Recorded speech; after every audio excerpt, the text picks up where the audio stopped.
그래서 제가 이제 빅텐트론이 구체적으로 뭔지 아직 잘 모르겠습니다만은 어쨌든 지금 한국의 정치가 그 진보 보수를 넘어선단 말이었지 뭐 진보 보수를 막론하고 이 개혁적이고 합리적이고 성찰적인 세력들이 함께해서 이 위기에 빠진 한국 사회를 구출할 수 있는, 위기를 극복하고 한국 사회의 미래를 열 수 있는 그런 변화를 이루어야 되는 거 아닌가 하는 생각을 가지고 있습니다. 그런 점에서 본다면 이제 아주 극단적인 수구 냉전적 시각을 가진 세력, 뭐 저는 그것을 기존 그동안 새누리당의 주류 세력이 그렇다고 생각합니다만 지금도 아마 박근혜 대통령을 중심으로 하는 세력들은 그런 세력일 것 같아요. 그런 세력을 좀 제외하고, 거기하고는 뭐 제외한다는 뜻은 뭐 예컨대 저하고는 같이 할 수 없다는 뜻입니다. 그런 세력을 제외하고 나머지 심지어는 새누리당 출신이라 하더라도 그런 합리적이고 개혁적인 보수적 입장을 가진 분들하고 전체가 이렇게 모아서 가는 것이 한국 정치 발전 그리고 한국 사회 위기를 극복하는데 가장 효율적인 길일 것 같다 하는 생각입니다. 뭐 그 점이 혹시 뭐 지금 정의 의장의 중도 빅텐트론 아마 일맥상통하는지는 모르겠습니다만 그렇습니다. 적어도 뭐 힘을 잃어야죠. 지금 제가 지금은 뭐 아직 뭐 그렇게 구체적인 뭘 따질 때가 지금 시기가 아닌 것 같습니다. 우리 국민의당도 창당해서 새로운 지금 정치 시대를 좀 막 맞이하고 있는 지점이고 지금이 여러 의미에서 매우 과도적이란 말을 어쩔 줄 모르겠고 뭐 새로운 하여튼 변화가 우리 정치 지형이 변화가 시작되는 시점 아닙니까? 그렇기 때문에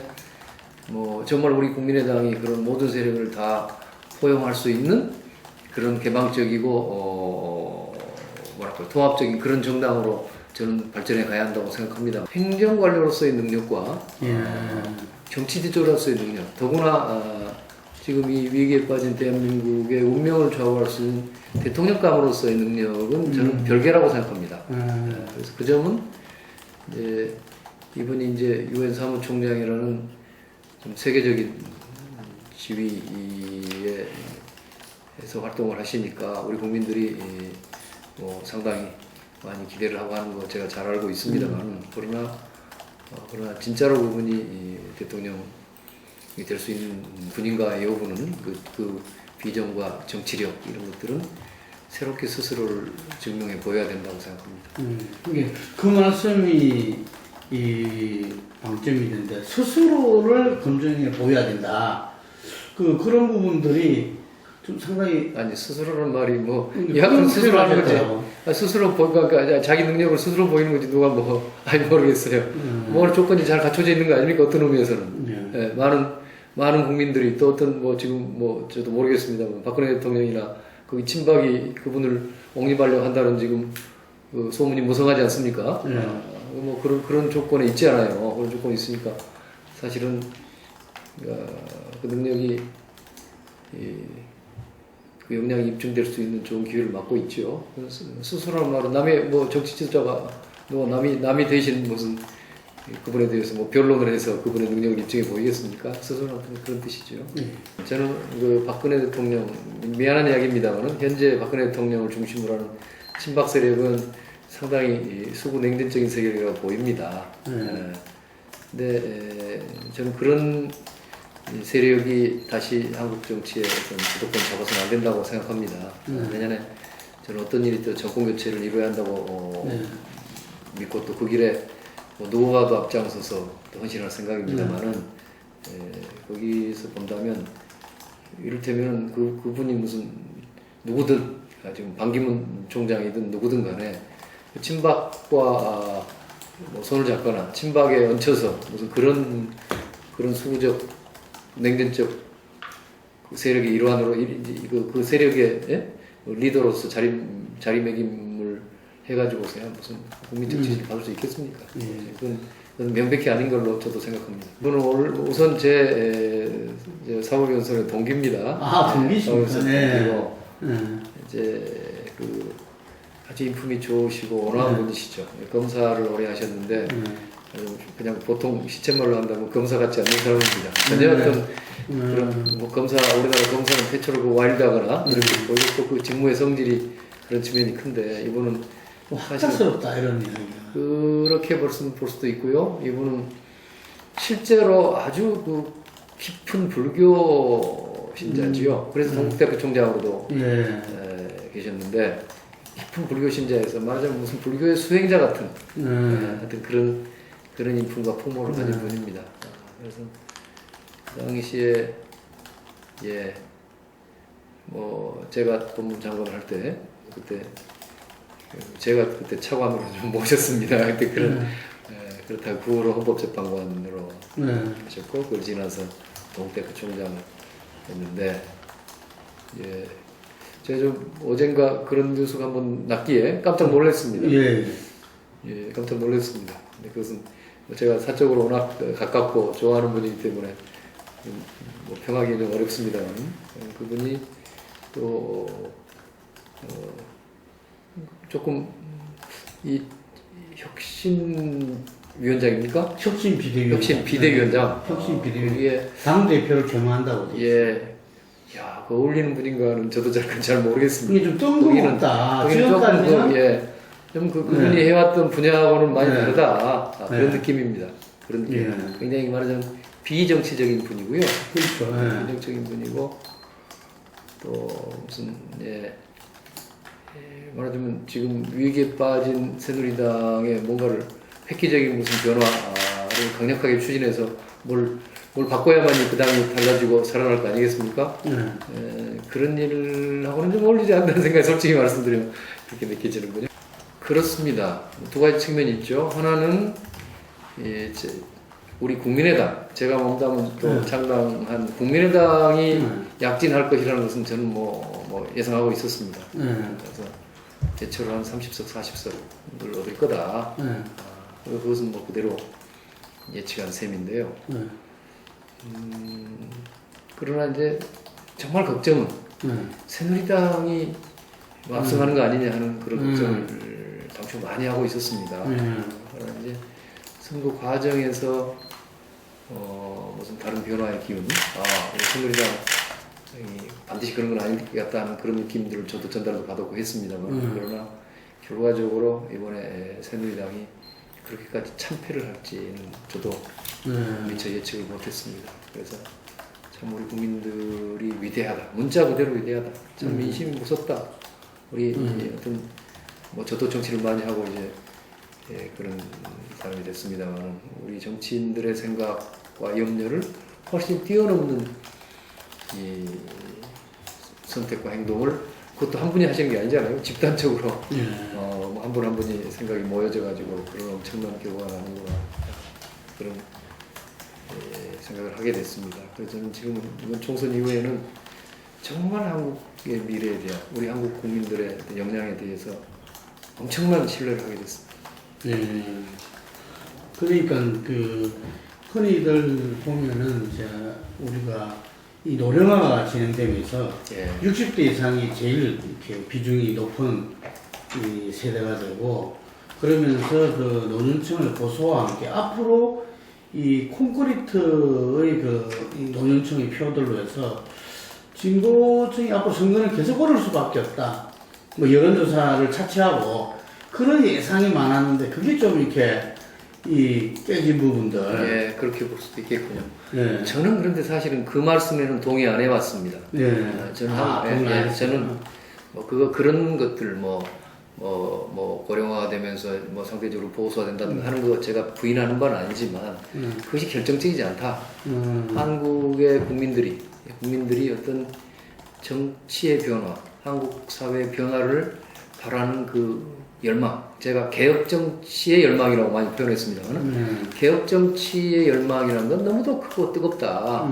그런데 그것을 제대로 부응해 줄 수 있는 세력, 정치 세력, 뭐 더 구체적으로는 야당이 그런 정치적 열망에 부응하지 못하기 때문에 늘은 아니지만 뭐 최근에 한 10여 년간 새누리당한테 늘 선거에 지고 패해왔고 뭐 까막없이 보였지.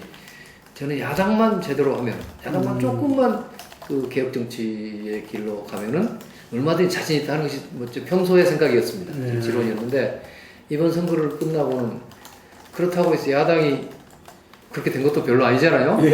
별로 뭐 그 과거에 대해서는 큰 새로운 모습을 보여준 것은 아니죠. 물론 뭐 저희 국민의당의 창당이라든가 하는 것은 일종의 매우 큰 가능성과 기대를 기대의 무슨 기대의 대상이 됐달까요? 한 것은 틀림없지만 그러나 구체적으로 야당이 그렇게 큰 개혁 정치의 모습을 보여주지 못했음에도 불구하고 이번 국민들이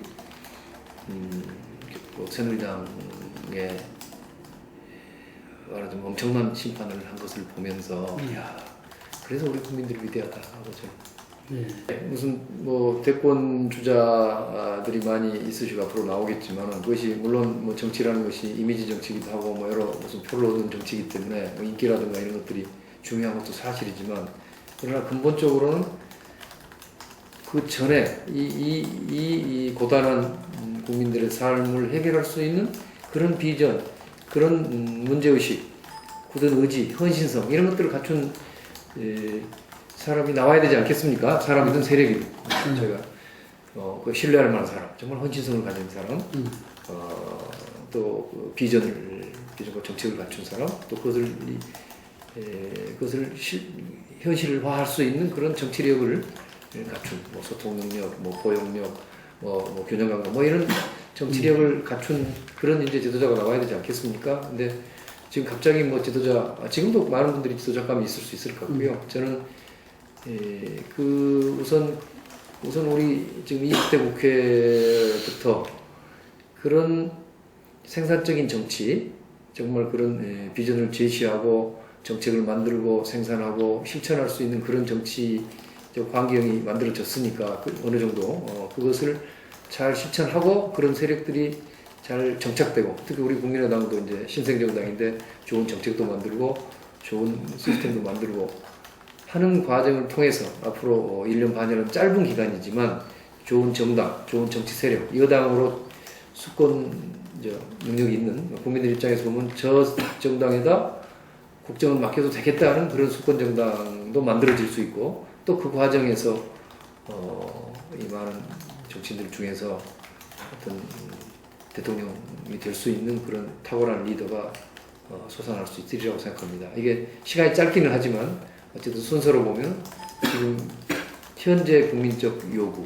그 개혁 정책을 통해서 민생 문제를 해결하는 그런 정치의 모습을 보여줄 수 있는 그런 세력과 지도자를 지금부터 길러내야 한다고 생각합니다. 그래서 서로 다른 문제가 아니라 그런 민생 문제에 천착하다 보면 결국 그것을 통해서 좋은 리더십과 정치 세력이 만들어질 거라고 생각합니다. 뭐 숫자로만 보면 그럴 수 있겠죠. 그리고 뭐 앞으로 아까 1년 반 남았지만 워낙 지금 정치가 어떻게 변동될지 예측이 어려운 상황 아니겠습니까? 우리가 38석이지만은 그것이 경우에 따라서는 뭐 138석이 될지도 모르죠. 앞으로 정계 개편을 제가 전망한다든가 그걸 의도한다든가 이런 뜻은 아닙니다. 그러나 객관적으로 볼 때 우리 정치가 얼마든지 새롭게 재편될 수 있다 이겁니다. 말하면 아까 처음 말씀드린 것처럼 심지어는 새누리당 출신들조차도 서로 함께 할 수 있다고 저는 생각하는데 그런 점에서 보면은 38석의 의석이라는 것은 물론 부족한 의석이지만 그것이 얼마든지 달라질 수 있다는 생각을 해보고요. 그 다음에 그와 관련해서 사실은 이번에도 우리가 얻은 지지율은 제2당 아닙니까? 정당 투표를 기준으로 한다고 그러면? 물론 제도를 전제로 해서 시민들이 투표를 하기 때문에 꼭 우리가 뭐 2당이라고 말할 수 없을지 모르지만 어쨌든 정당 투표율은 더민주를 넘어서는 정당 투표를 갖고 있고 그렇다고 그러면 우리도 실질적인 국민적 바람이나 지지의 측면에서는 새누리당이나 더민주에 못지않는 한 세력으로서의 정립하고 있다고 생각합니다. 뭐 숫자로는 뭐 122대 123대 122대 38이지만은 국민적 지지라는 점에 있어서는 아마 거의 1대 1대 1이라고 해도 물론 뭐 지지율이 지금 보니까 뭐 조금 우리가 예. 3등이긴 하지만 큰 차이 없는 그런 여망을 받고 있다고 생각합니다. 그래서 그것이 앞으로 대통령 선거 때까지도 좋은 의미의 정계 개편이 이루어질 수 있을 것이고, 권력만을 위한 뭐 인위적인 정계 개편 이런 걸 말하는 게 아닙니다. 또 어떤 다음 대통령 선거 이후에도 그런 좋은 의미의 해체모여, 이합 집산 이런 것들이 이루어질 수 있다고 생각합니다. 그러니까 그건 지금 중요한 게 아니다. 이런 말씀. 한 약점이 될 수는 있겠지만 예. 큰 세력에 비해서 그러나 우리가 하기 나름으로는 지금 그동안 한국 정치의 거대 양당의 기득권 구조라는 것이 워낙 그동안 한국 사회의 질곡을 이뤄왔지 않습니까? 그렇기 때문에 우리는 오히려 그런 물론 우리도 저도 그 오랫동안 정치에 몸담았고 개인적으로는 책임이 큽니다만은 그러나 새로운 세력으로서의 국민의당은 어떤 기성 양대 거대 정당이 갖고 있는 그런 무슨 과거의 낡은 행태로부터 자유롭게 새로 출발하는 사람들이기 때문에 의석수는 작지만 어떤 의미에서는 국민의 신뢰를 얻을 수 있는 가능성은 그 점에 있어서는 더 클 수도 있다고 봅니다. 그러니까 제가 호남 정치 복원을 이야기한 것은 아마 한 2, 3년 한 3년쯤 됐고요. 그리고 작년 4월 29일 광주 보궐선거에 출마하면서 그 호남 정치 복원을 이제 정리해서 이야기를 했고 사실은 이번 4.13 총선에서는 아예 제 포스터는 호남 주도 정권 교체 이렇게 한 발 더 나가서 호남 주도 정권 교체 이렇게 슬로건을 만들었습니다. 근데 문제의식은 연장동상이 있습니다. 이 문제에 대해서 오해도 많고 특히나 이제 지역 문제가 가진 어떤 민감성 때문에 다른 지역 호남 출신이 아닌 다른 지역들의 좀 걱정도 있는 것 같고요.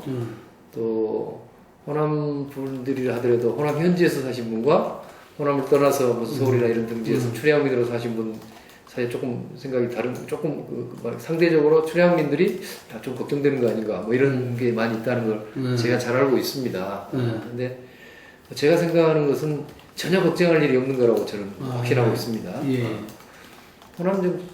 우선 저는 한국 사회에서 저는 호남의 순시골 출신이고 호남을 고향으로 태어나고 또 호남에서 정치를 하고 있는 사람이기 때문에 큰 틀에서 대한민국을 걱정하는 정치인이지만 동시에 제 지역의 문제, 호남의 문제를 주로 걱정하는 정치인이기도 합니다. 그래서 제가 3년 전부터 광주에서 주로 외치고 있는 말씀이 있는데요. 제가 만든 사자 표입니다만은 자구구국 우리는 자구구국의 길을 갑시다. 스스로를 구한다. 자구 그리고 구국 나라를 구한다는 겁니다. 그럼 이제 그래서 우리 호남이 주체가 돼서 호남은 스스로를 구하고 나라를 구하자 이렇게 하는 것이 제 슬로건인데요. 이것이 이제 호남 정치 복원과 긴밀히 연결되어 있습니다. 제가 가진 인식은 이런 겁니다. 우리 호남은 역사적으로 오래전부터도 그렇지만 특히 현대사에 들어와서 박정희 대통령 시대 이후로 정치적 사회적으로 많이 소외되고 푸대접받고 여러 기회를 많이 잃었습니다. 이런 문제가 있죠. 이 문제에 대해서는 저는 많이 호전되고 있다고 생각합니다. 한국 사회에서 그런 의미의 호남의 불리한 지역주의는 많이 호전되고 있고 이 문제는 아마 오래지 않아서 잘 해결되리라고 낙관하고 있습니다. 그런데 또 하나 더 중요한 문제는 호남이 경제적으로 심각하게 낙후되어 있다 이겁니다. 이것은 그 원인은 다른 원인도 있을 수 있겠지만 주된 원인은 박정희 대통령이 주도해온 박정희 대통령 이래의 고도 성장, 산업화 과정에서 아주 호남이 완전히 배제됐다. 사실 의도적으로 배제됐을 겁니다. 의도는 아니든 간에 호남이 완전히 배제된 상태에서 경제 성장이 이루어졌기 때문에 지금의 호남의 경제적 낙후라는 것이 정말 극심하고 그것이 뭐 수도권에 비해서도 그렇지만 다른 어느 지역보다도 굉장히 극심한 상태에 있다. 그리고 경제 속성상 이 문제가 신속하게 어떤 해결되지 않으면 갈수록 그 격차는 늘어난다. 지금은 뭐 특별히 제가 아까 말씀드린 것은 과거에 박정희 대통령 시대 때는 의도적으로 호남을 뭔가 좀 배제하면서 경제를 운영했는데 지금은 뭐 별로 그렇지 않는다 하더라도 뭐 중립적으로 호남을 특별히 뭐 소외시키지 않는다 하더라도 차별하지 않는다 하더라도 경제 구조의 속성상 그 격차는 늘어날 수밖에 없다. 이렇게 간다고 그러면 호남은 예컨대 호남에서 태어나서 자라났다. 호남 출신이라는 이유만으로 무슨 굉장한 경제적 사회적 불이익을 당하고 좋은 기회를 자기 능력이 있음에도 불구하고 다른 지역 출신과 동등한 기회를 갖지 못하는 그런 사회로 가지 않을까 하는 걱정을 심각하게 하고 있는 겁니다. 물론 이 부분을 호남만 그러냐 말한다고 그러면 저는 뭐 다른 어떤 지역도 그렇게 된다면 그 부분도 마찬가지로 그런 문제를 해결해야 한다고 생각합니다. 그런 측면이 하나 있고요. 그래서 이 호남의 경제적 낙후 그리고 아직도 남아있는 호남의 정치적 사회적 소외를 해결해야 되겠다. 해결하려면 그것이 누가 하겠습니까? 정치가 그 역할을 해야 되겠죠. 그동안 유감스럽게도 수십 년간의 호남의 정치가 이런 문제에 대해서 제대로 된 비전과 제대로 된 실천의 의지를 갖지 못했다고 생각합니다. 그래서 그것을 갖는 정치를 만들자.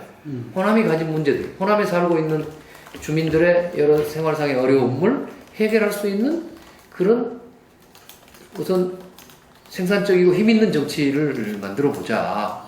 그래서 그것을 제가 호남정치복원이라는 말로 표현한 겁니다. 그런 의미이고요. 그리고 그런 점에서 아까 제가 말씀드린 자구국에서 자구에 해당하는 말씀을 드린 거죠.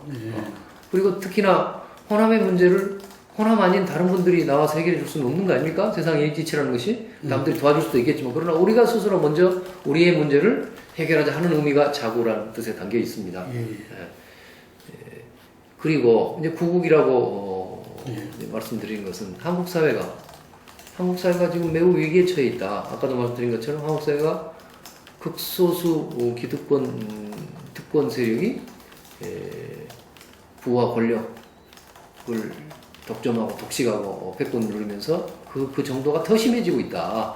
그런 그 점에 대해서 한국의 정치가 그걸 견제하거나 그걸 극복해내지 못하고 있다. 이제 그것을 극복하고 이 독점 독식의 시대를 극복하고 이제 모든 국민들이 함께 잘 살 수 있는 그런 상생과 협력의 시대를 이제 열어가야 되는 것이 저는 한국 국가 전체로서의 과제라고 생각하는데 그런 시대적 과제를 우리 호남 사람들이 앞장서서 실천하자. 그것이 구국입니다. 과거에도 호남에서 늘 자랑스럽게도 개혁 정치는 한국의 민주주의와 인권과 개혁 정치의 그 맨 앞장 선두에 서 있는 사람들이 호남 아니었습니까? 그래서 그로 인해서 많은 광주 항쟁 때 희생을 비롯해서 많은 희생도 있었습니다만 그러나 우리가 한국 전체를 위해서 앞장섰던 그런 전통을 가지고 있는데 그것을 앞으로도 해가자 하는 의미입니다. 그런 점에서 이제 구국을 이야기하고 있는 거지요. 그러면 이것이 뭐냐? 그러면 이것이 무슨 호남의 지역주의냐? 아니다 이겁니다. 그 반대입니다. 호남의 지역주의가 아니다 이겁니다. 호남이 다른 지역을 배제하고 패권을 누려야 되겠다는 생각 그런 거 하자는 거 아닙니다. 굳이 말한다면 우리 호남에 정당한 몫은 찾아야 되겠다는 겁니다. 제가 법무부 장관을 1년여 하면서 그러니까 검찰 인사를 했습니다. 대표적으로 검찰 승진 인사 같은 걸 했는데요. 이를테면 검사장을 승진을 10명을 한다고 하자. 그러면은 그동안 한국의 그런 주요 행정부 그 인사에서 그동안 인사 편중 문제가 굉장히 논란이 됐던 거 사실 아닙니까? 지금도 마찬가지입니다만 지금도 박근혜 정부에서도 무슨 영남 사람들이 압도적으로 많은 비율을 차지하고 또 요직을 갖고 갖고 있다고 많은 분들이 비판하고 있지 않습니까? 근데 그게 이를테면 제가 이제 그 법무부에 근무하면서 그냥 들은 이야기입니다만 그냥 농담 같은 이야기인데 뭐 특정 지역 사람들, 영남 사람들은 검사장 10명 승진하면 10명을 다 자기 지역으로 채우려고 그랬다 그동안. 근데 우리는 뭐 저는 아까 호남 출신으로서의 제가 바라던 바는 아니 10명 중에서 2~3명의 호남 사람이 나와야 되겠다. 그것이 이제 우리의 정당한 몫을 찾겠다는 것이 우리의 목표고 그 점에 대해서 저는 아마 제가 광주에서 늘 우리 호남 분들한테 물어봅니다만 항상 그것을 우리가 꾀하는 것이지 우리 사회에 우리가 가진 정당한 목 이상을 갖겠다는 것이 전혀 아니다. 그런 점에서 무슨 호남이 지역적으로 다른 지역을 손해를 끼치면서 우리가 패권을 유지한다든가 그런 생각을 말하는 것이 전혀 아니다 하는 점에서 저는 뭐 대한민국에 해를 가한 위해가 되는 지역주의는 전혀 아니라고 생각합니다. 또 하나는 그런 것들이 호남 자민련이다 무슨 뜻인지 잘 모르겠어요. 사실 그리고 좀 저로서는 그런 용어가 좀 언짢습니다. 왜냐하면 자민련이라는 세력은 과거에 어쨌든 있었던 한 정당이었는데 그 정당이 제가 여기서 그걸 굉장히 무슨 폄하하거나 이럴 생각이 추호도 없어요. 예의에도 맞지 않다고 생각합니다만 그러나 되게 호남 잔민련이라고 부르는 사람들은 그걸 뭐 좀 약간 부정적인 의미로서는 같습니다. 그러니까 그 무슨 말하자면 호남의 정치가 개혁 정치가 있을 수 있고 기득권 정치가 있을 수 있는데 뭔가 지역 기득권에 안주하면서 뭘 자기 정치인들의 기득권을 유지하려고 하느냐는 그런 우려를 갖고 있는 말이 아닌가 생각합니다. 그러나 제가 말하는 호남 정치 복원은 전혀 그런 게 아니다. 그래서 저는 호남 정치 복원이라고 말하지만은 조금 더 그걸 더 확실히 말해본다면 호남 개혁 정치를 복원하는 거다. 호남 개혁 정치 복원을 통해서 호남이 다른 어떤 지역국에 비해서도 정치 개혁의 앞장서자, 그동안도 그걸 앞장서 왔는데 앞장서자는 의미를 담고 있고 그래서 늘 제가 아까도 말씀드린 것처럼 호남에서 개혁 정치를 실천함으로써 나라 전체의 개혁 정치를 완성하는 그런 형태의 길을 가자. 그렇다면 그것도 역시 부국의 길이죠. 그래서 그 다음에 또 어떤 분들은 그 호남을 강조하면 호남이 고립된다. 또 걱정하는 분들이 있단 말이에요. 그런 요소가 있습니다. 근데 그것은 한국 사회가 아까 호남이 아까 제가 말씀드린 의미에서 호남이 무슨 패권을 주장한 게 아니라 정당한 우리의 권리를 찾겠다는 정도의 의미라면 나는 대한민국의 많은 양식 있는 국민들이 그 취지에 공감하고 도와주리라고 생각합니다. 당연한 거 아닙니까? 어떤 특정 지역이 특별히 차별받거나 표대접받거나 기회를 잃는다면 그것은 대한민국의 헌법 정신에 어긋나는 겁니다. 대한민국은 평등국가고 헌법에도 평등을 규정하고 있는 것이고 정의의 내용도 대한민국 국가가 또는 각 지역이 균형 있게 발전하고 각 지역에 사는 사람들이 특정 지역에 태어났다는 이유만으로 불이익을 받지 않는 그런 평등하고 공정한 국가를 우리 국민들은 다 바라지 않겠습니까? 근데 그런 분들하고 얼마든지 힘을 같이 모을 수도 있고 그분들의 지지를 얻을 수 있는 형태의 우리는 호남의 정치를 저는 그러니까 호남 정치 복원을 할 때 호남 정치라는 건 그런 걸 의미하는 것이고 호남 주도 정권 교체라는 것도 그런 의미의 정권 교체에 우리가 남보다 앞장서서 가자는 의미의 말씀을 저는 우리 호남의 제 지역의 유권자들과 주민들께 역설하고 있는 겁니다. 그래서 그 점에 관해서는 오해가 없었으면 좋겠다는 생각입니다. 지난 선거 전에도 늘 우리 국민의당의 목표는 호남 석권이다 이렇게 말씀드렸습니다. 호남이 28석일 겁니다. 근데 결국 23석을 얻었고 5석은 3석은 더민주, 2석은 이제 한나라당에 새누리당에 갔죠. 그러니까 제 목표를 달성하지 못했습니다. 그런데 저는 그런 민심의 흐름이 어제 오늘의 일이 아니라고 생각합니다. 작년에 제가 4월 29일 보궐선거에서 저를 지지해 주신 민심이 이미 그런 민심입니다. 제가 얼마나 잘난 사람도 아니고 더구나 제가 광주 서구 의뢰 국회의원입니다만 광주 서구 의뢰 뭐 별다른 연고가 없는 사람입니다. 거기에 무슨 태어난 것도 아니고 자란 것도 아니고 무슨 사실 지리도 잘 몰랐습니다. 출마할 때만 해도요. 그런데 그런 어떤 의미에서는 천정배를 압도적으로 밀어줄 수 있는 그런 의식을 지닌 광주의 민심이라는 것은 이미 이런 것들이 사실은 예정돼 있었다고 저는 생각합니다. 그럼 그 민심이 뭐냐? 저는 그걸 달리 제 편으로 하면 그것이 바로 자구국을 하겠다는 겁니다. 네. 제가 하는 말은 뭐냐? 과연 앞으로 우리 이제 아까 우리 호남의 민심, 광주의 민심이 바라는 바는 우선 자구국인데 구국이라는 것은 내년 대선에서의 정권 교체로 구체적인 목표가 설정돼 있습니다.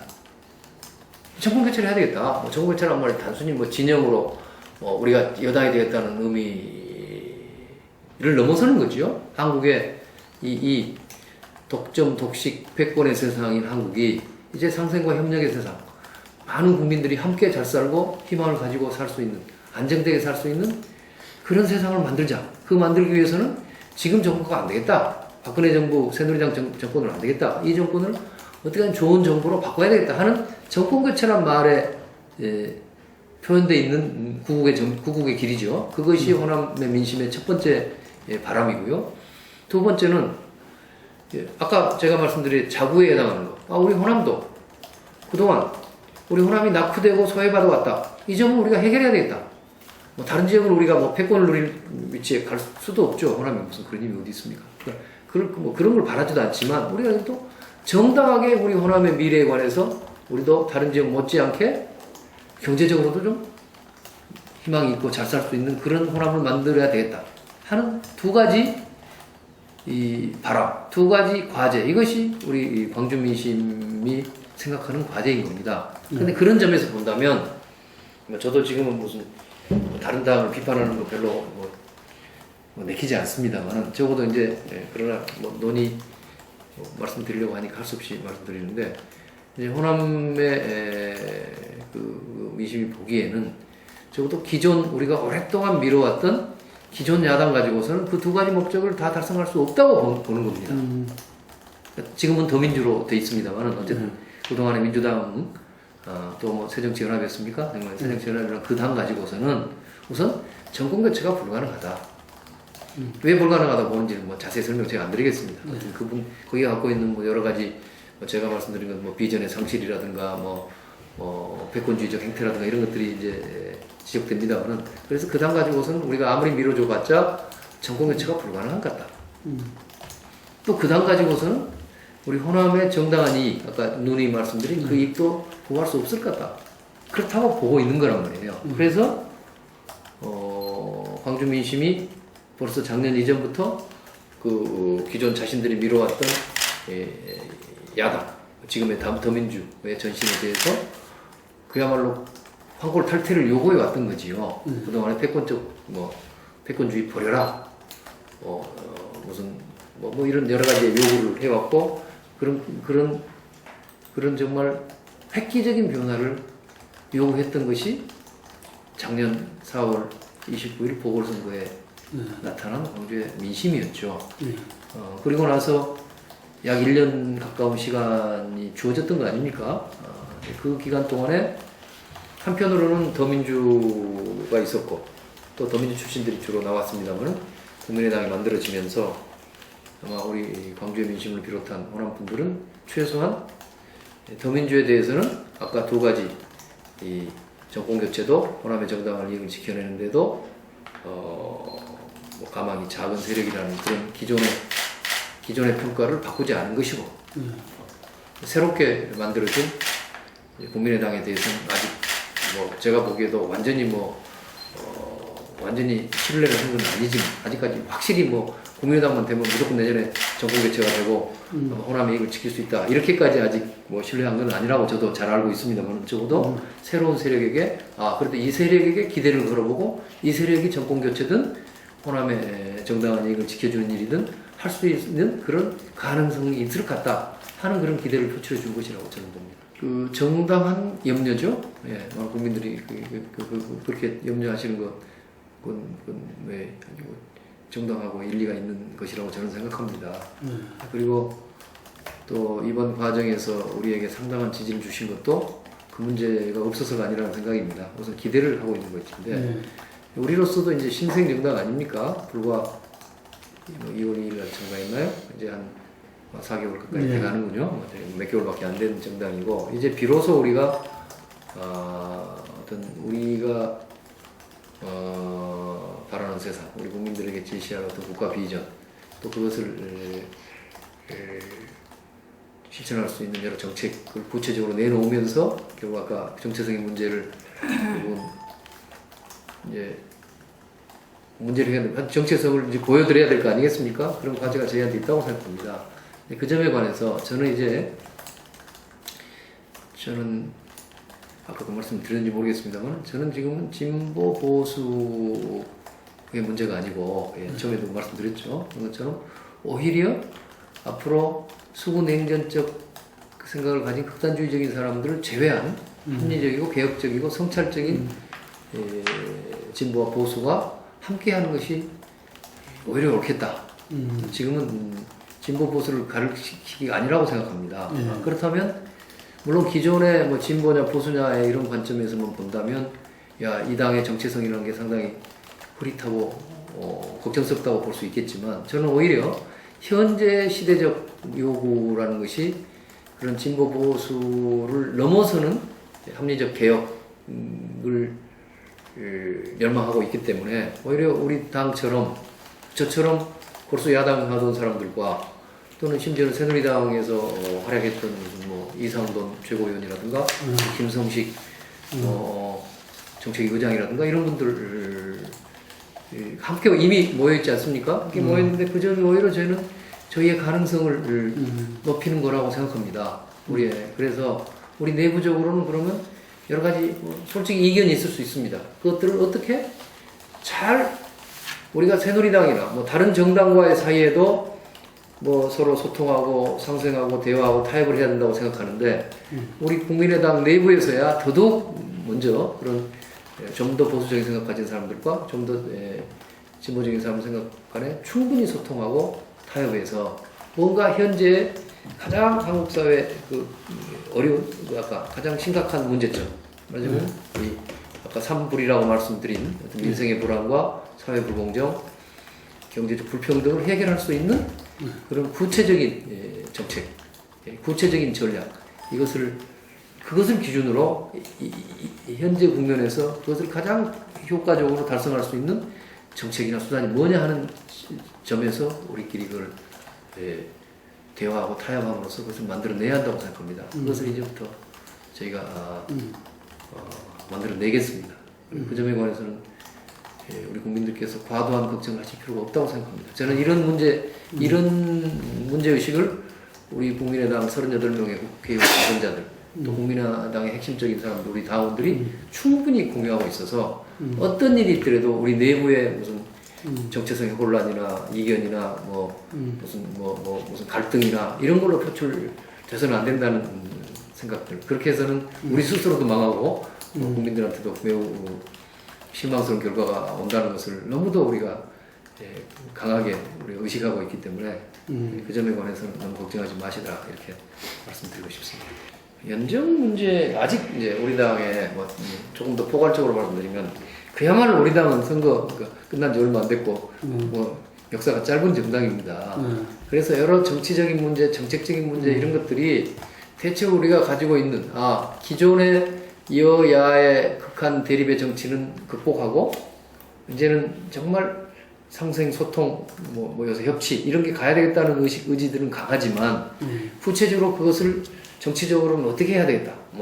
새누리당과의 관계는 어떻고 무슨 더민주와 관계는 어떻고 뭘 하겠다 이런 것들을 우리 내부에서 아직 충분히 논의해 보지 못했습니다. 그런 시간이 우선 절대적으로 없죠. 앞으로 다 해봐야 할 일인데요. 그래서 연정을 새누리당하고 하니 또는 야당하고 하니 이런 문제에 대해서 내부에서 공론화해 본 적은 전혀 없습니다. 그래서 그동안 그 문제에 대해서 이런저런 우리 당분들이 언급을 했다면 그것은 그저 사견이다. 그렇게 단정해야 된다고 생각합니다. 그래서 그동안 새누리당하고 연정이다. 이건 우리 내부의 전역은 당론이 아니고 제가 제 사견을 이야기 드린다면 새누리당이라는 말을 어떻게 정의하냐에 따라 틀린 것 같다 이겁니다. 제가 아까 누님이 말씀드린 것처럼 새누리당을 지금까지 주도해온 헤게모니를 장악해온 친박 중심의 제 표현으로는 수구 냉전적인 극단적인 세력이라면 저는 그 세력과는 절대 상용할 수 없습니다. 그 세력도 뭐 변화한다고 모르겠습니다만 그런 의미에 그 세력과 뭐 연정한다는 건 뭐 있을 수 없는 일입니다. 그러나 그것이 아니고 뭐 새누리당이 뭐 또 압니까? 새누리당도 급격하게 뭐 변화해서 뭐 진짜 뭐 합리적인 무슨 보수 세력으로 뭐 자리매김한다든가 하면은 뭐 달라질 수 있을지 모르지만 저는 뭐 그럴 가능성은 없다고 봅니다. 오히려 새누리당에 계셨던 분들 벌써 아까 말씀드린 뭐 우리 몇 분은 우리 당에 함께하고 계십니다만은 지금의 새누리당에 계신 분들이라든가 그거를 좀 나와 있는 또는 새누리당 쫓겨난 분들 이번 선거 과정에서 뭐 본의 아니게 새누리당에서 축출돼서 무소속이 된 분들 중에서 좋은 분들 많이 있으시지 않습니까? 뭐 그런 분들과 그것이 꼭 무슨 연정이다 이렇게까지 또 구체적으로 말씀드릴 수는 없지만 그런 세력들과 두루 우리가 힘을 합쳐서 가는 것이 한국 정치와 한국의 미래를 위해서 바람직하다는 생각은 저도 가지고 있다 이겁니다. 그렇다고 해서 그쪽만 그런다는 게 아니라 기존의 우리 야당 출신들 중에서도 그런 패권, 기득권을 넘어서 또 어떤 지나친 근본주의적 어떤 이념성을 가진 또 진보 쪽에 그래서 경우에 따라서는 매우 뭐 한편으로는 어떤 진보 기득권이라는 것이 뭐 보수 기득권, 수구 기득권에 비할 바가 아닙니다만은 그러나 뭐 더러 그런 기득권적 성향을 가진 세력이 있다면 그런 세력도 저는 함께할 수 없다고 생각합니다. 아니 저도 뭐 그 말씀만 들었기 때문에 아직 그 구체적인 내용이 나오기 전에 뭐라고 말할 수는 없죠. 대체로 짐작컨대는 오늘 제가 말씀드린 것과 뭐 아마 큰 틀에서는 일맥상통하지 않을까 생각합니다. 기존의 여야 간의 극단적인 대립 이것을 좀 넘어서서 이제 좀 뭐 통합의 정치 또 뭐 여러 상생과 소통과 협치를 하는 쪽 그렇게 가능한 재판을 짜자는 말씀 아니시겠습니까? 저는 그렇게 이해하고 하고 싶습니다. 우선 결선 투표는 그러니까 현재 대통령 선거 제도를 유지하는 한 결선 투표가 있는 것이 바람직하다고 생각합니다. 그것은 말할 것도 없이 뭐 소수파 대통령이 나온 것을 또 아까 국민의 민의하고 다른 대통령이 나올 수 있지 않습니까? 결선 투표를 했다면 사실 소수파에 불과한 대통령 당선자가 결선 투표가 없는 상태에서 뭐 3명, 4명 이렇게 난립할 때 그 1등 했다고 그래서 다수파의 지지를 받았다고 하기 어렵지 않습니까? 불란서 같은 나라에 결선 투표 해보면 그런 결과들이 나오지 않아요? 그래서 대통령제가 있는 한 결선 투표를 제도를 도입하는 것이 저는 합리적이라고 봅니다. 그러나 과연 도입할 수 있겠는가? 이것이 헌법 개헌 사항이라는 분들도 있고 또 아니라는 분들도 있긴 합니다만 개헌 사항이든 아니든 과연 결선 투표를 도입할 수 있겠는가 하는 것은 저는 그 전망을 이렇게 밝게 보지는 모르겠습니다. 그것도 아마 우리에게 좀 불투명하게 할 수도 있을지 모르죠. 국회 입법만을 통해서 한다고 그러면 180석 이상의 의원들이 모여야 할 수 있는 거 아닙니까? 선진화법 때문에. 그렇다고 그러면 지금의 적어도 새누리당의 상당 부분이 이 결선투표제에 찬성하는 저는 더민주도 그럴지도 모르겠습니다. 더민주하고 국민의당은 찬성한다고 치더라도 새누리당의 상당 부분이 결선투표에 찬성해 줘야만이 이룰 수 있는 거 아니겠습니까? 저는 그 점에 관해서는 조금 아직은 그렇게 낙관적이지는 않다고 생각합니다. 그리고 아까 제3 세력의 가능성 제가 지난 총선 전에 그 야권의 분열로 인한 새누리당의 압승의 가능성에 대해서 매우 걱정을 많이 했습니다. 그래서 그 점에 관해서는 좀 제가 안철수 대표하고 생각이 좀 달랐죠. 그래서 그런 의견을 갖고 조정도 하려고 했습니다. 조정에 실패했기 때문에 저도 여러 가지 걱정도 많았고 어려움이 있었습니다만 이 선거를 끝나고 보니까 역시 안철수 대표의 생각이 참 훌륭했다 해서 그걸 평가도 한 바가 있습니다만은 안철수 대표 저는 이 제3의 세력으로서의 그러니까 새누리당의 압승, 어부지리를 안겨주지 않으면서도 새로운 세력으로서의 국민의당이 뚜렷하게 정립하는 것. 이것이 제 목표였는데 그 목표를 이번에 달성한 거 아니겠습니까? 그리고 그 목표를 달성한 데서는 역시 안철수 대표의 어떤 이번에 해안이 빛을 발했다고 저는 생각합니다. 그것이 우선 내년 대통령 선대까지도 그것이 통할 것이냐 이것이 지금 아까 질문 아니겠습니까? 맞습니다. 그 점에 관해서 저도 이제 뭐 지금 단계에서 뭐 결정할 수는 없다고 생각합니다. 아까 우리 정치 지형이 어떻게 갈지 하는 것은 정말로 앞으로 유동적인 거기 때문에 그걸 정말 좋은 쪽으로 만들어 가야 되겠죠. 저는 하나는 그걸 적어도 이번 총선 결과를 보더라도 얼마든지 그렇게 갈 가능성도 있다. 과거에는 저는 늘 1대1 구도만 생각했는데 이제는 그렇지 않다. 오히려 3자 구도도 충분히 있을 수 있겠다 하는 생각을 솔직히 하고 있습니다. 그리고 3자 구도라는 점에서 보면은 아까 말씀드린 이제는 어떤 한 제3의 세력이 한쪽에는 아까 새누리당의 주류 세력으로 대표되는 친박 세력으로 대표되는 무슨 제가 말씀드린 냉전 수구적인 세력의 한편으로 가고 또 뭐 야당에도 뭐 미안한 이야기지만은 상당히 확장력이 없는 무슨 패권적 태도를 가진 세력들이 계속 그런 태도를 유지해 가고 그리고 그런 양자 세력 사이에서 아까 보수 진보를 넘어서서 아까 개혁적이고 합리적인 성찰적인 그런 세력들이 광범위하게 모여서 뭐 생산적인 정치, 대화, 타협의 정치를 할 수 있는 그런 정치 세력화를 한다면 그것이 한 정당일 수도 있겠고 경우에 따라서는 두 개 이상 세력 간에 연대할 수도 있는 거 아니겠습니까? 한다고 그러면 아마 그런 3개 이상 세력의 정립 가능성도 충분히 있기 때문에 3자 구도도 있을 수 있는 거 아닌가 생각을 해봅니다. 그러나 이건 제가 여기서 어떤 가능성도 단정할 수는 없다고 생각합니다. 저도 걱정이 큽니다. 굉장히 큽니다. 제가 의심이 많은 사람인지 모르겠습니다만 우선 박근혜 대통령에 대해서 걱정이 큽니다. 지난번에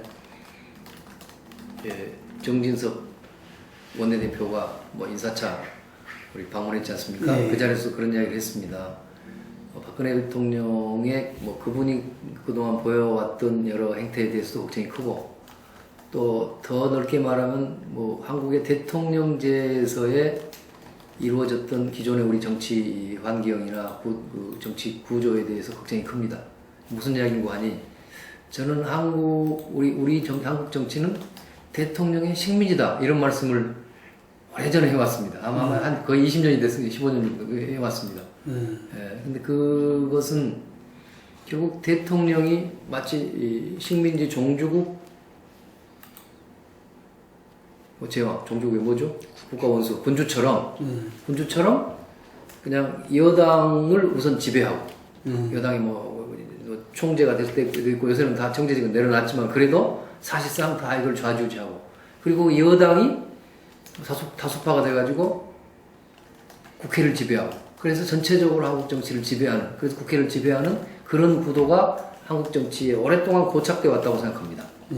그것도 이제 박정희 대통령 시절에 그렇게 됐는지 아니면 제가 옛날에 이승만 시절에서 어려서 잘 모르니까 하여튼 그런 고착도 왔는데 그것이 쉽사리 안 무너지더라. 제가 야당 입장에서 그분들 비판하려고 말하는 게 아니라 사실은 김대중 노무현 대통령 때도 그 구조는 안 무너지더라 하는 것이 제 인식입니다. 그래서 한국 정치가 정말 개혁 정치가 되기 위해서는 우리 정치가 식민지 상태에서 해방돼야 된다. 항상 그렇게 이제 생각해 오고 있습니다. 그리고 식민지 상태라는 것은요, 아무리 식민지 종주국의 계몽군주가 섰다 하더라도 그냥 식민지를 해방시켜주는 그런 사례는 없었던 것 같아요, 역사적으로도. 그렇잖아요? 영국에 좋은 계몽군주가 나왔다고 해서 인도를 그냥 독립시켜준다든가, 일본에 천황이 어떻게 계몽적인 사람이라고 해서 그냥 조선을 독립시켜주고 이런 일은 없었을 것 같아요. 그러면 뭐냐? 식민지에서 독립하려고 그러면 그 식민지 상태에 있는 사람들이 엄청나게 자기들끼리 힘을 모으고 조직화해서 결국은 싸워서 쟁취해야 되는 거 아니냐 하는 생각을 해왔습니다. 실제로 그런 거죠. 저는 그렇게 봅니다. 그러니까 사실은 많은 국회의원, 특히 여당 국회의원 입장에서 저도 여당을 오래 해보면요. 뭐 그렇게 뭘 벌써 시간이 됐나요? 그럼 마지막 질문. 예, 조금 계십시오. 예. 그 여당의 입장에서 보면은요, 대통령하고 잘 지내는 것이 좋지.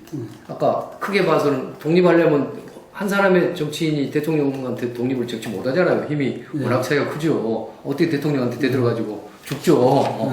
그런데 정치인들이 함께 힘을 모아보면 한번 해볼 수 있단 말이에요. 그런데 함께 힘이 모아지지 않는답니다. 왜? 함께 힘을 모아서 잘못하면 죽는 것인데, 모아도 안 모아질지도 의문이고, 그러느니 대통령하고 줄을 잘 대서 뭐 장관도 하고, 뭐 저도 했습니다만은, 뭐 그런 게 훨씬 유리하단 말이에요.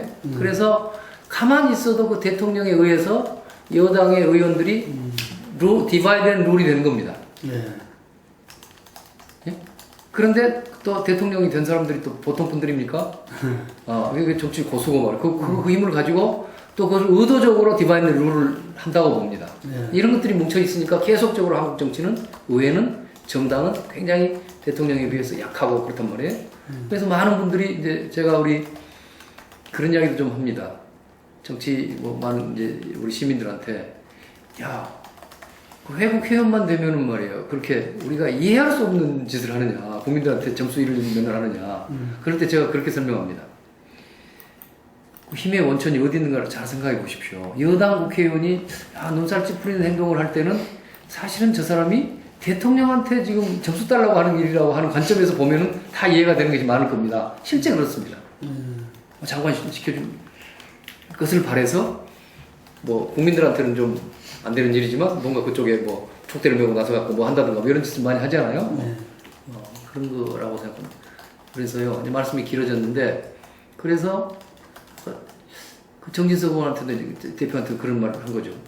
당신 진짜로 박근혜 대통령의 손아귀에서 벗어날 수 있느냐? 이걸 물어봤던 겁니다. 뭐 호기롭게 그럴 수 있다고 외통수라고 뭐 그런 말을 하더만요. 그런데 저 속으로는 과연 그럴 수 있을까? 뭐 이런 이제 의문을 가지고 있고, 만약 그럴 수 없다면 박근혜 대통령이 달라지지 않는 한, 박근혜 대통령이 뭐 협치라든가 소통이라든가 이런 쪽으로 달라지지 않는 한, 그 박근혜 대통령이 결국은 새누리당을 견인할 것이고, 그럼 새누리당이 대통령에서 꼼짝 못하면서 뭐 협치를 못 나올 것이다. 저는 그런 걱정을 많이 하고 있는 거죠. 솔직히 말씀드리면. 그러면은 어떤 상황이 될 것인가? 지금 많은 분들이 여소야대 국회라고 하는데요. 저는 엄밀히 말해서 이번 국회는 여소야소 국회라고 생각합니다. 선진화법 때문에. 여당으로서도 아무것도 못합니다. 독자적으로. 야당으로서도 독자적으로 아무것도 못합니다. 야당들이 다 뭉쳐도 못합니다. 180석이 안 되기 때문에. 안 되기 때문에. 선진화법이 참 어리석은 법이라고 전부터 생각했습니다만은 그것은 계속 야당만 해먹자고 하는 법이라고 저는 처음부터도 좀 그런 생각을 갖고 있었는데요. 어쨌거나 그렇게 돼 있습니다. 그러니까 앞으로 국회에서 무슨 생산적인 활동이 이루어지려면 여야가 합의 무슨 아까 타협이 되지 않고서는 불가능한 구조를 갖고 있습니다. 그런 점에서 여소 야소죠. 그러니까 절대적으로 그런 타협의 정치가 이루어져야 될 텐데 만일에 아까 제가 걱정한 것처럼 저는 야당, 최소한 우리 국민의당은 또 그런 여망을 받고 있기 때문에 국민의당이 그 일에 가장 앞장서라 이런 아마 명령을 주었다고 저는 생각합니다. 이번 선거는. 우리 절대로 그렇게 하겠습니다. 그런 생각을 갖고 있는데 협치를 완성시켜야 그런데 박근혜 대통령이 아까 별로 변하지 않고 자기 고집만 세우고 국회 그동안 비난하면서 노동법 처리 일자 이력도 고치지 못하고 그대 처리 못한다 이런 식으로 태도를 취하고 그러면서 그걸 갖고 또 새누리당의 사람들을 장악해서 어떻게 자기 고집을 관철시키고 이렇게 되면은 불행하다. 그렇게 되면 결국은 아까 여야 간의 타협은 불가능하지 않습니까? 그럴 때 그럼 우리 야당 입장에서는 그런 박근혜 대통령의 입장을 100% 존중하면서 그냥 그대로 굴복해야 됩니까? 그것은 우리 민의도 아니고 그것은 우리 야당으로서 있을 수 없는 일이죠. 그건 우리 야당의 무슨 그 기득권을 위해서가 아닙니다. 그건 우리 자신이 갖고 있는 정체성이 국가 목표가 있는 것인데 무조건 저쪽만 우리가 타협을 할 수 있지만 굴복할 수는 없는 거 아니겠습니까? 그래서 이번에 지금 현재 국회법 개정안에 대한 거부권 문제 같은 것이 아주 상징적인 사안이죠. 이 문제를 대통령이 고집해서 저거를 끝까지 이걸 비토하고 결국은 국회에서조차도 이 개정안을 무산시킨다면 그것은 아마 그래서 저는 이것이 우리 야당에 대한 선전포고라고 보고 있는 겁니다. 그렇게 된다면 앞으로도 아마 그런 여야 간의 야소 국회에서 여야 간의 협치를 하는 것은 불가능한 구조로 가고 그러면 굉장히 불행하다. 국가적으로 불행하다. 그럼 이 20대 국회 생산성도 전혀 기할 수 없는 그런 거로 본다고 생각합니다. 그래서 저는 이 자리에서도 정말 간곡하게 대통령께 호소하고 싶습니다. 대통령이 그 점에 관해서 우리 다 먹으려는 거 아닙니다. 대통령 생각을 다 포기하고 야당 생각을 하자는 거 아닙니다. 대통령 생각 존중하고 우리 마음에 안 들더라도 그 점에 우리 생각과 다르더라도 타협하겠습니다. 그래서 거기에 충분한 타협을 하고 양보도 하고 할 의지를 가지고 있습니다. 상응하는 태도의 변화를 꼭 보여주실 것을 부탁드립니다. 네, 우리 폴링뉴스의 시청자 여러분, 또 국민 여러분, 이번에 저희 국민의당에게 과분한 성원과 지지를 보내주신 데 대해서 깊이 감사드립니다. 오늘 인터뷰 과정에서도 일관되게 이야기했습니다만 우리는 국민의 압도적인 민심이 이제는 대결의 정치를 꼭 극복해라. 대립의 정치를 극복하고 상생하고 타협하는 정치를 통해서 여러분이 가지신 여러 삶의 어려운 문제들을 실제로 해결해 줄 것을 열망하고 계신다는 것을 잘 알고 있습니다. 그런 정치를 하는데 저와 또 우리 국민의당이 맨 앞에 서겠습니다. 앞으로 더 많이 성원해 주시고 또 우리도 잘못한 일이 있을 수 있습니다. 그때마다 따끔한 질책으로 성원해 주실 것을 부탁드립니다. 감사합니다.